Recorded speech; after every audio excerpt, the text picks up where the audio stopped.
Если вы продолжите делать эти действия и поступать таким образом, вы навсегда останетесь одинокими. Меня зовут Инна Беккер, я практический психолог, и в этом ролике мы вместе с вами разберемся, почему же у вас нет отношений, если вы их хотите, конечно. В чем причина этого? И главное, узнаем, как найти своего человека. Чувства, которые поглощают одинокого человека. Если вы находитесь без пары, и это вас беспокоит и тревожит, и вы хотите создать отношения, но у вас что-то не получается, либо отношения не длятся более какого-то периода, либо вообще вы не можете встретить своего человека, и вам очень хочется этих отношений, то мы сейчас поговорим о тех чувствах, которые вы можете переживать. Чувства, когда я какая-то не такая, со мной что-то не так, почему у других есть отношения, а у меня нет отношений, почему вот там какая-то подруга, она не такая красивая, не такая умная, и еще там какая-то не такая, но у нее есть отношения, и у нее уже даже семья и дети, а со мной что-то не так. Хочу вас успокоить,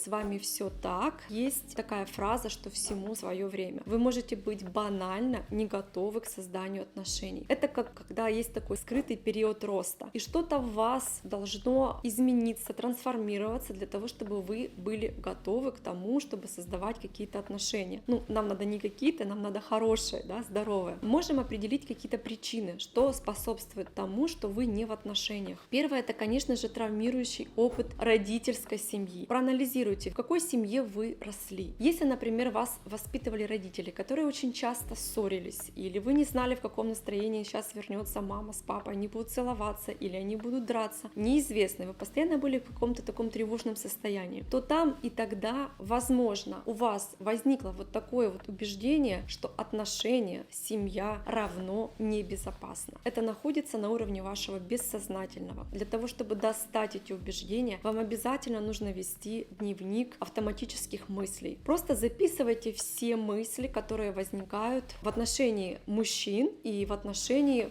собственно, самих отношений. Не знаю, едете вы там где-то за рулем, вам кто-то посигналил или вас кто-то подрезал. Какие мысли в этот момент возникли? Запишите. Если вы встречаетесь со своими подругами или сидите за столом, обедаете с семьей, с родителями, и какой-то разговор заходит об отношениях или о мужчинах, запишите ваши мысли. То есть, какое мнение выражаете вы. Когда-то, тогда, в детстве, опять же, находится в бессознательном, но это управляет и вашими автоматическими мыслями, и вашими действиями. Если у вас есть это убеждение, что отношения небезопасны, то и мысли у вас будут об этом же, и действия тоже. Вы можете знакомиться с молодым человеком, но будете вести себя так, опять же, неосознанно, для того, чтобы эти отношения не сложились. Еще одной причиной может быть такой внутриличностный конфликт, да, когда где-то внутри вас на бессознательном уровне вы понимаете, что в отношениях небезопасно, вы имеете либо какой-то прямой опыт, либо косвенный, да, что отношения это небезопасно. Но ваша, скажем так, родительская часть, вот эти вот убеждения, что там пора, давай, все уже там себе кого-то нашли, какой-то социум как будто бы давит на вас, что если вы не в отношениях, то с вами что-то не так. И вот этот внутриличностный конфликт, который, с одной стороны, вы в отношения не заходите, потому что есть страх вот быть уязвимой, доверять, какую-то ответственность на себя брать. Какая-то вот внутренняя инфантильная часть психики, она не хочет никаких отношений, никакого замужа, никаких семей. Все, ей не надо, ей там небезопасно. А другая родительская часть говорит: давай,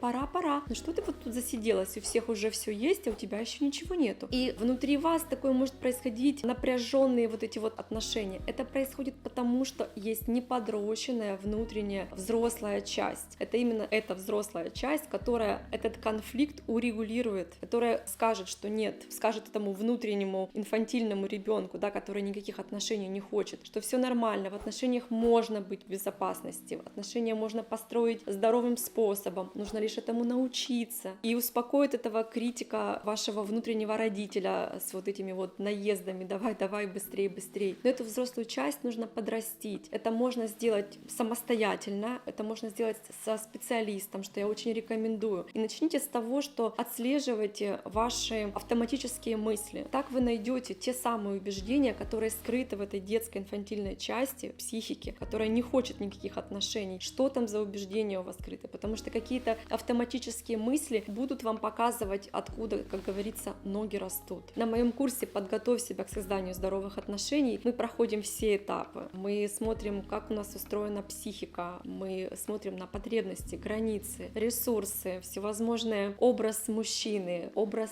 себя в отношениях, первые шаги. То есть полностью я раскрываю весь спектр. Если вы возьмете эту базу, то вам будет легче понимать, чего вы хотите, чего вы точно не хотите, и какой партнер в реальности подходит именно вам. Как его найти и как все не испортить на первых этапах отношений. Что же делать для того, чтобы прекратить чувствовать себя одинокой и перестать тревожиться от того, что у вас нету отношений. Первое, что я рекомендую, это, конечно же, заняться самопознанием. Пока вы не знаете себя, вы не можете себя полюбить. Пока вы себя не любите, вас не может полюбить кто-то другой. Здесь немного такое набившее оскому уже вот это словосочетание «полюбить себя». Оно немного искажается тем, что у каждого из нас любить себя или любить вообще, это понятие может быть у каждого из нас разное. Давайте я сформулирую то, о чем я говорю. Что значит полюбить себя? Для меня полюбить себя равно знать себя. Кто я? Чего я хочу? Чего я точно не хочу? Что мне нравится? Что мне не нравится? Какая я? Какой у меня характер? Какие мои сильные и слабые стороны? То есть я полностью все знаю о себе. Что я думаю об этом? Что я думаю об отношениях? Что я думаю о мужчине? Как я считаю, кто в семье должен быть главным? Кто зарабатывать больше денег? Умею ли я ссориться со своим мужем или не умею? После ссоры мы получаем оба какой-то результат или просто сливаем друг на друга негативную энергию? Умею ли я выстраивать отношения с другими людьми? Что происходит в моей жизни? Где мне нужно подтянуть? Где у меня там есть какие-то неприятности, непрекращающиеся? И где мои сильные стороны? На что я могу опереться внутри себя? Как я веду себя, если, например, я испытываю дискомфорт, негативные эмоции? Что я делаю? Я иду сразу же паниковать или искать каких-то быстрых удовольствий, или я сажусь, разбираюсь с этим. Вот это для меня о любви к себе. И я вас призываю сфокусироваться на том, чтобы вот этот период аскезы, чистоты или такой период перед отношениями подготовить к себя, да, к этим отношениям. Вы занимались тем, что вы учитесь познавать себя, любить себя. Без этого никак. Дело в том, что когда мы не знаем себя, мы не можем другому человеку дать эту самую инструкцию по взаимодействию с нами. Мы не можем другому человеку послать какие-то сигналы, например, как нам нужно, если мы сами не знаем как. Мы хотим, чтобы кто-то догадался, как нам нравится и как не нравится методом, что называется, проб и ошибок. Для чего это? Узнайте сначала, что вы из себя сами представляете, и вам будет проще понимать, какой вам партнер нужен. Далее есть такое секретное упражнение, оно немножечко шуточное, но все же оно поможет вам снять вот эту вот огромную важность отношений. Когда отношения для вас имеют слишком большую важность, и обычно это происходит так, что я собой не очень довольна сейчас, но какая-то идеальная я ищет какого-то идеального партнера, красивый, богатый, умный, щедрый, вот это вот все. И кажется, что как только я найду этого человека, несуществующего вообще в мире, сразу же я превращусь в эту идеальную я. Как будто бы я реально подтянусь к этому идеалу, куда я хочу добраться. Это иллюзия. Вам нужно реально посмотреть на себя, какая вы, и уже исходя из этого понимать, что подтянем, да, там где-то поработаем,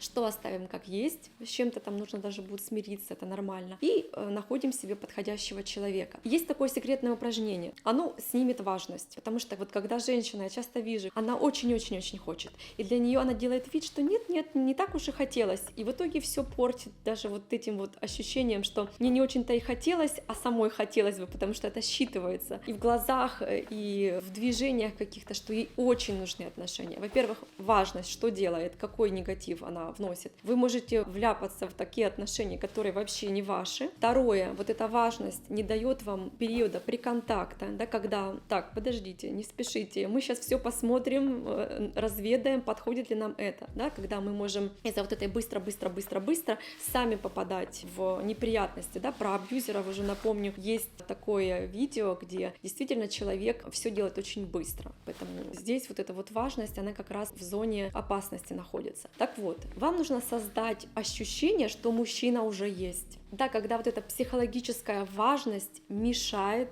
вам, во-первых, адекватно, реально реагировать на людей, которые входят в вашу жизнь, и может не рассмотреть партнера, который очень хорошо вам подойдет, и кинуться, например, к тому же абьюзеру, который очень любит, чтобы все было быстро и красиво, и туда вас закружит, и потом сложно туда будет выбраться. Да, поэтому нам нужно понимать, что важность нужно снизить. Отношения — это еще не все в вашей жизни. У вас должна быть полноценная палитра из других очень важных сфер вашей жизни. Это и отношения с вашими близкими, это отношения с вашими друзьями, это ваши увлечения, это ваше развитие тела, путешествия, то есть масса, у каждого эта палитра своя. Отношения там просто какой-то кусочек, как кусочек тортика, да. Убираем важность, потому что слышали такой пример, когда пара хочет завести ребенка, и они очень пробуют и стараются, и проходит несколько лет, и они уже отчаялись, и им ставят какой-то диагноз о том, что у вас бесплодие или еще что-то, или какая-то несовместимость, да, и пара берет ребенка из детского дома, адаптирует, и происходит чудо, и женщина беременеет и рожает ребенка, и получается здесь как будто бы какое-то чудо. На самом деле женщина успокоилась, и у нее получилась та самая беременность. То же самое с отношениями. Нужно снизить важность и успокоиться. Отношения — это не все. Поверьте, что когда вы придаете чему-то большую важность, есть большая опасность разочароваться, потому что когда это что-то важное, значит, это что-то такое невероятно прекрасное. Отношения — это отношения, они разные, и в них тоже нету статики, что вы в них вошли и счастье 24/7. Нет, это отношения, они бывают разные, они переживают разные периоды и кризисы, поэтому это обычное человеческое взаимодействие, да, с разными аспектами, с разными красками. Чем правильнее выбран партнер, тем вам в отношениях комфортнее. Вот, я бы так сказала. И как же мы убираем важность? Мы создаем иллюзию, что партнер уже есть. Ну, например, вы можете купить зубную щетку, вот какую-то, которая понравилась бы вашему мужчине, будущему. Да, для этого сначала нужно создать его такой визуальный портрет, да. Можно без внешности, вот мы создаем такой образ на вашем внутреннем ощущении, что я хотела бы чувствовать рядом с этим мужчиной. И идете там себе куда-нибудь в торговый центр, смотрите, какой-то красивый шарфик, да, вот такой бы понравился мужчине, который у меня возник в образе, где мне хорошо, комфортно, с ним безопасно, очень приятно и легко в отношениях в таких, да, мне очень классно. Вот из этого состояния вы что-то покупаете как будто бы уже существующему мужчине. Такой делаете мостик,